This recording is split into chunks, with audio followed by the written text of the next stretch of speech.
कहीं बीमार पड़े, पटना आए, दिल्ली आए और चले गए। 47 वर्ष देश में रहकर और 73 वर्ष की ज़िंदगी जीकर।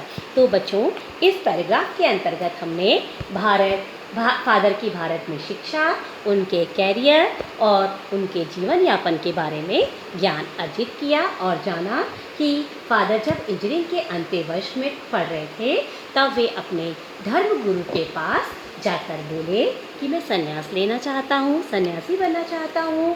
और संन्यास लेने से पहले उन्होंने एक शर्त रखी, क्योंकि सन्यासी जीवन व्यतीत करने से पहले यह अधिकार है कि वह कोई भी शर्त रख सकता है। उन्होंने कहा कि यह शर्त, और उनकी यह शर्त मान कि वे भारत आएंगे। उनकी शर्त थी कि वे भारत वापस आएंगे और उनकी शर्त मान ली गई।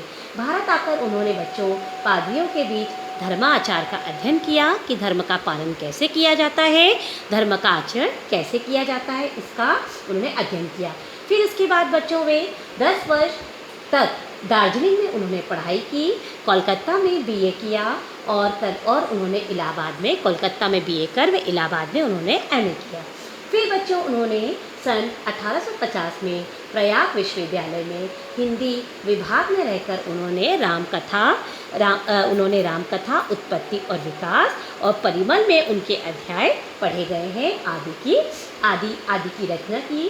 फिर उन्होंने उनका रूपांतरण भी किया।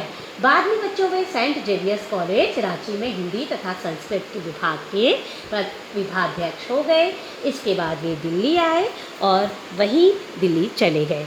47 वर्ष वहाँ अपने देश में रहकर उन्होंने 73 वर्ष की ज़िंदगी जी। तो बच्चों, इस पाठ को हमने इस तरह से, इस पैराग्राफ को हमने इस तरह से समझा कि उनके फादर में भारत में शिक्षा और उनका कैरियर के बारे में। चलिए बच्चों, अब हम पेज नंबर 87 के अगले पैराग्राफ पर आते हैं। फादर उनके संकल्प से सन्यासी थे।